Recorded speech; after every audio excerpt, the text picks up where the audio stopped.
ओम शांति। 29 सितंबर 2025 के बाबा के मधुर महावाक्य।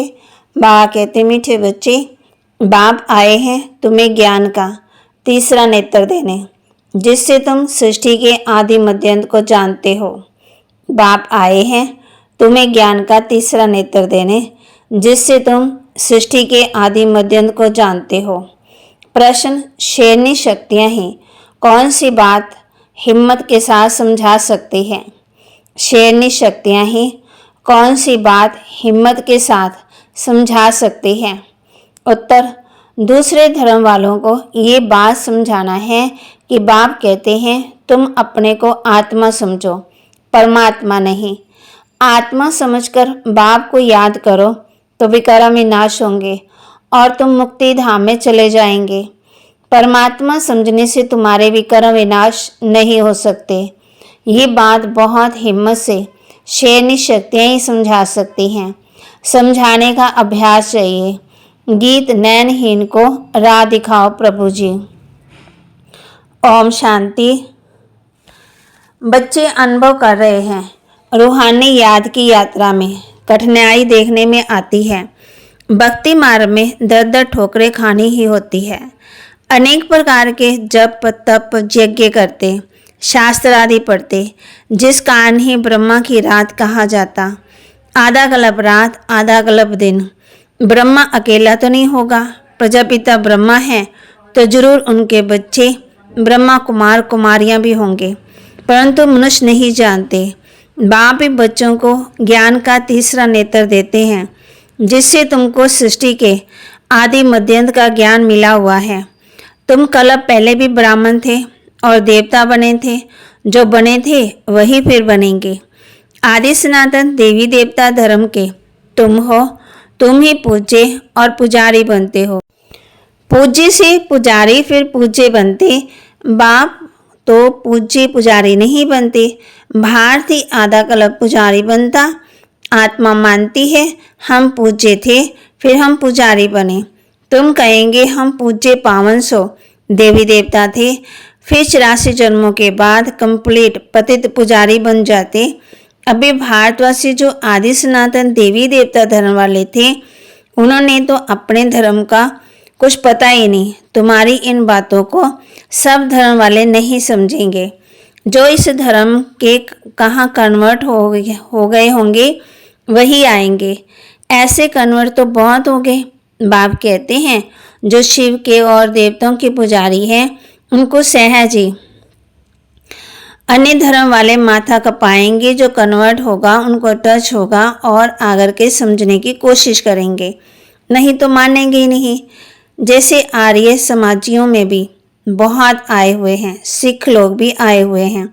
आदि सनातन देवी देवता धर्म वाले जो कन्वर्ट हो गए हैं उनको अपने धर्म में जरूर आना पड़ेगा। झाड़ में भी अलग अलग सेक्शन हैं, फिर आएंगे नंबरवार। टाल टालियाँ निकलती रहेंगी। वह पवित्र होने के कारण उनका प्रभाव अच्छा निकलता है। इस समय देवी देवता धर्म का फाउंडेशन नहीं, जो फिर लगाना पड़ता है।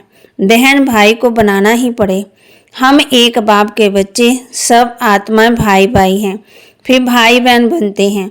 अब जैसे कि नई सृष्टि की स्थापना हो रही है, पहले पहले है ब्राह्मण। नई सृष्टि की स्थापना में प्रजापिता ब्रह्मा तो जरूर चाहिए। ब्रह्मा द्वारा ब्राह्मण होंगे। इनको रुद्र ज्ञान यज्ञ भी कहा जाता है। इसमें ब्राह्मण जरूर चाहिए।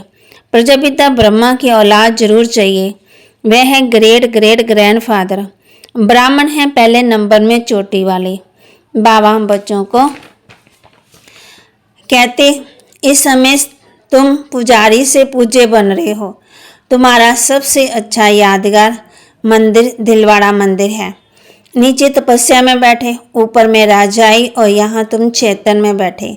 ये मंदिर खलास हो जाएंगे, फिर भक्ति मार्ग में बनेंगे। बाबा कहते, ब्राह्मण है पहले नंबर। आदम बीबी एडम ईव को मानते भी है ना। इस समय तुम पुजारी से पूज्य बन रहे हो। तुम्हारा सबसे अच्छा यादगार दिलवाड़ा मंदिर है। नीचे तपस्या में बैठे हैं, ऊपर में राजाई और यहाँ तुम चेतन में बैठे हो। ये मंदिर खलास हो जाएंगे, तो बाबा कहते फिर भक्ति मार्ग में बनेंगे। तुम जानते हो अभी हम राजयोग सीख रहे हैं, फिर नई दुनिया में जाएंगे, वह जड़ मंदिर, तुम चैतन्य में बैठे हो। मुख्य मंदिर ये ठीक बना हुआ है, स्वर्ग को नहीं तो कहाँ दिखाएं, इसलिए शत में स्वर्ग को दिखाया है। इस पर बहुत अच्छा समझा सकते हो। बोलो भारत ही स्वर्ग था, अब भारत नरक है। इस धर्म वाले जड़ समझेंगे ना। हिंदुओं को देखेंगे तो अनेक प्रकार के धर्मों में जाकर पड़े हैं, तुमको बहुत मेहनत करनी पड़ती है निकालने में। बाबा ने समझाया है अपने को आत्मा समझ माम मैकम याद करो, बस और कुछ बात ही नहीं करना चाहिए।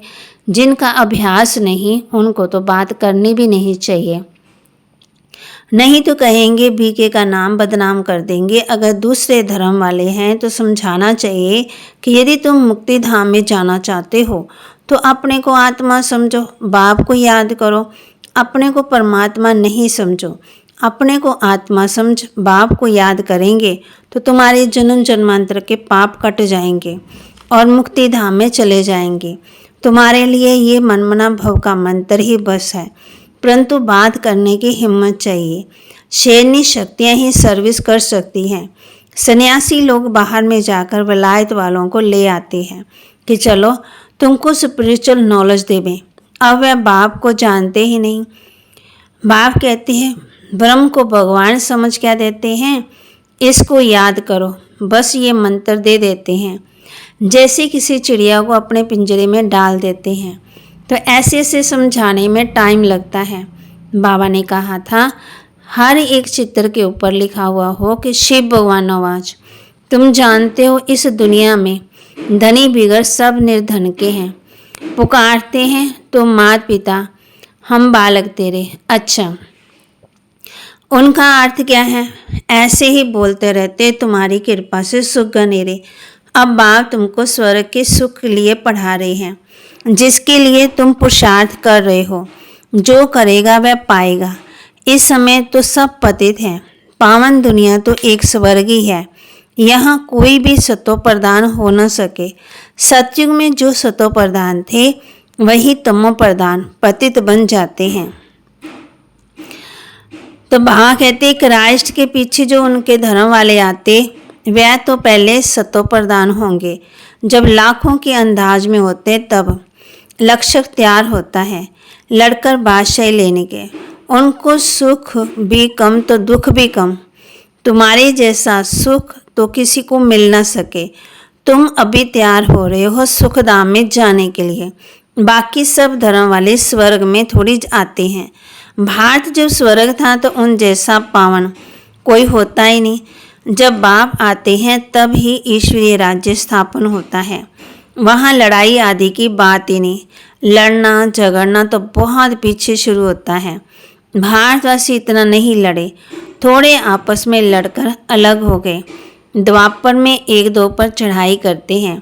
ये चित्र आदि बनाने में बड़ी बुद्धि चाहिए। ये भी लिखना चाहिए कि भारत जो स्वर्ग था सो फिर नरक कैसे बना। आकर के समझो, भारत सतगति में था, अब दुर्गति में है। अब सदगति को पाने के लिए बाप ही नॉलेज देते हैं। मनुष्यों को ये रूहानी नॉलेज होती नहीं, ये होती है परमपिता परमात्मा भी। बाप ये नॉलेज देते हैं आत्मा को, बाकी तो सब मनुष्य को देते हैं। शास्त्र भी मनुष्यों ने लिखे, मनुष्यों ने पढ़े। यहाँ तो तुम्हें रूहानी बाप पढ़ाते हैं और रूह पढ़ती है। पढ़ने वाली आत्मा है, ये लिखने और पढ़ने वाले मनुष्य ही है। परमात्मा को तो शास्त्र आदि पढ़ने की दरकार नहीं। बाप कहते इन शास्त्रों आदि से किसी की सदगति नहीं हो सकती। मुझे ही आकर सबको वापस ले जाना है। अभी तो दुनिया में करोड़ों मनुष्य हैं। सतयुग में जब इन लक्ष्मी नारायण का राज्य था तो वहाँ 9 लाख होते, बहुत छोटा झाड़ होगा। फिर विचार करो इतनी सब आत्माएं कहाँ गई? ब्रह्म में वह पानी में नहीं लीन हो गई? वह सब मुक्ति धाम में रहती है। हर एक आत्मा विनाशी है, उनका पाठ भी विनाशी है जो कभी मिट नहीं सकता। आत्मा विनाश हो ना सके। आत्मा तो बिंदी है, बाकी निर्वाण आदि में कोई भी जाता नहीं, सबको पार बुझाना है। जब सब आत्माएं आ जाती है तब मैं आकर के सबको ले जाता हूँ। अंत में ही बाप का पाठ है, नई दुनिया की स्थापना, फिर पुरानी दुनिया का विनाश। ये भी ड्रामा में नूद है। तुम आर्य समाजियों के झुंड को समझाएंगे तो उसमें भी कोई इस देवता धर्म का होगा तो उनको टच होगा, मान लेंगे। बरोबर ये बात तो ठीक है। परमात्मा सर्वव्यापी कैसे हो सकता है? भगवान तो बाप है, उनसे वर्षा मिलता है। कोई आर्य समाजी भी तुम्हारे पास आते हैं तो उनको भी समझाना है। तुम समझाते रहो तो फिर तुम्हारे कुल का जो होगा वह आ जाएगा। भगवान बाप ही पावन होने की युक्ति बताते हैं। भगवान आवाज मामेकम याद करो, मैं पतित पावन हूँ, मुझे याद करने से तुम्हारे भी कर्म विनाश होंगे और मुक्ति धाम में आ जाएंगे। ये पैगाम सब धर्म वालों के लिए है। बोलो, बाप कहते हैं दे के सब धर्म छोड़ो, मुझे याद करो तो तुम तमो प्रधान से सतो प्रधान बन जाएंगे। मैं गुजराती हूँ, फलाना हूँ, ये सब छोड़ो, अपने को आत्मा समझो और बाप को याद करो। ये है योग अग्नि, संभाल कर कदम उठाना है। सब नहीं समझेंगे। बाप कहते पतित पावन मैं ही हूँ, तुम सब हो पतित। निर्वाण धाम में पावन होने बिगड़ आ न सके। रचना की आदि मध्यंत को भी समझना है। पूरा समझने से ऊंच पद पाएंगे। थोड़ी भक्ति की होगी तो थोड़ा ज्ञान समझेंगे, बहुत भक्ति की होगी तो बहुत ज्ञान उठाएंगे। बाप जो समझाते हैं उसको धारण करना है। वानप्रस्थियों के लिए और ही सहज है, गृहस्थ वार से किनारा कर लेते हैं। वानप्रस्थ अवस्था 60 वर्ष के बाद होती है। गुरु भी तब करते हैं। आजकल तो छोटेपन में गुरु करा देते हैं, नहीं तो पहले बाप टीचर, फिर 60 वर्ष के बाद गुरु किया जाता है। सदगति दाता तो एक ही बाप है, ये अनेक गुरु लोग थोड़ी हैं। तो ये तो सब बा कहते पैसे कमाने की युक्तियाँ। सदगुरु तो एक ही है, सबकी सदगति करने वाला। बाप कहते मैं तुमको सब वेदों शास्त्रों का सार समझाता हूँ। ये सब है भक्ति मार्ग की सामग्री। सीढ़ी उतरना होता है, ज्ञान, भक्ति, फिर भक्ति का वैराग्य। जब ज्ञान मिलता है तब ही भक्ति का वैराग्य होता है। इस पुरानी दुनिया से तुमको वैराग्य होता है, बाकी दुनिया तो छोड़ कहाँ जाएंगे। तुम जानते हो ये दुनिया ही खत्म होनी है, इसलिए अब बेहद की दुनिया का संन्यास करना है। पवित्र बनने बिगड़ घर जा नहीं सके। पवित्र बनने के लिए याद की यात्रा चाहिए। भारत में रक्त की नदियां होने के बाद दूध की नदियां बहेंगी। विष्णु को क्षीर सागर में दिखाते समझाया जाता, इस लड़ाई से मुक्ति, जीवन मुक्ति के गेट खुलते हैं। जितना तुम बच्चे आगे बढ़ेंगे उतना ही आवाज निकलता रहेगा। अब लड़ाई लगी की लगी। एक चिंगारी से देखो आग का क्या हुआ था। समझते हैं कि लड़ेंगे जरूर, लड़ाई चलती ही रहती है, एक दो के मददगार बनते रहते। तुमको भी नई दुनिया चाहिए तो पुरानी दुनिया खत्म होनी चाहिए। अच्छा, मीठे मीठे सिक्के लदे बच्चों प्रति माता पिता बाप दादा का याद प्यार और गुड मॉर्निंग। रूहानी बाप की रूहानी बच्चों को नमस्ते। रूहानी बच्चों की रूहानी बाप दादा को दिलवा जान सिकवा प्रेम से नमस्ते। धारणा के लिए मुख्य सार, ये पुरानी दुनिया अब खत्म होनी है। बा कहते ये पुरानी दुनिया अब खत्म होनी है। धारणा के लिए मुख्य सार, इसलिए इस दुनिया का संन्यास करना है। दुनिया को छोड़कर कहाँ जाना नहीं है, लेकिन इसे बुद्धि से बोलना है। ये पुरानी दुनिया अब खत्म होनी है, इसलिए इस दुनिया का संन्यास करना है। दुनिया को छोड़कर कहाँ जाना नहीं है, लेकिन इसे बुद्धि से भूलना है। निर्वाण धाम में जाने के लिए पूरा पावन बनना है। निर्वाण धाम में जाने के लिए पूरा पावन बनना है। रचना के आदि मध्यंत को पूरा समझकर नई दुनिया में ऊंच पद पाना है। रचना के आदि मध्यंत को पूरा समझकर नई दुनिया में ऊंच पद पाना है। वरदान किसी भी आत्मा को प्राप्तियों की अनुभूति कराने वाले यथार्थ सेवाधारी भव। किसी भी आत्मा को प्राप्तियों की अनुभूति कराने वाले यथार्थ सेवाधारी भव। यथार्थ सेवा भाव अर्थात सदा हर आत्मा के प्रति शुभ भावना, श्रेष्ठ कामना का भाव। सेवा भाव अर्थात हर आत्मा को भावनानुसार फल देना। सेवा अर्थात किसी भी आत्मा को प्राप्ति का मेवा अनुभव कराना। ऐसी सेवा में तपस्या साथ साथ है। जहाँ यथार्थ सेवा भाव है वहाँ तपस्या का भाव अलग नहीं। जिस सेवा में त्याग तपस्या नहीं वह नामधारी सेवा। इसलिए त्याग तपस्या और सेवा के कंबाइन रूप द्वारा सच्चे यथार्थ सेवाधारी बनो। स्लोगन, नम्रता और धैर्यता का गुण धारण करो तो क्रोध अग्नि भी शांत हो जाएगी।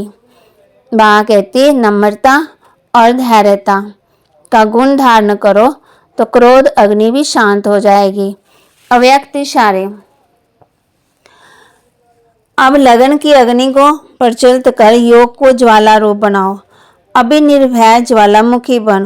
प्रकृति और आत्मा के अंदर जो तमोगुण है उसे भस्म करो। तपस्या अर्थात ज्वाला स्वरूप याद। इस याद द्वारा ही माया व प्रकृति का विकराल रूप शीतल हो जाएगा। आपका तीसरा नेत्र ज्वालामुखी नेत्र माया को शक्तिहीन कर देता है। बाबा कहते अभी निर्भय ज्वालामुखी बन। प्रकृति और आत्मा के अंदर जो तमोगुण है उसे भस्म करो।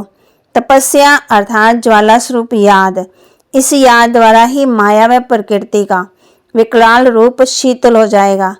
आपका तीसरा नेत्र ज्वालामुखी नेत्र माया को शक्तिहीन कर देगा।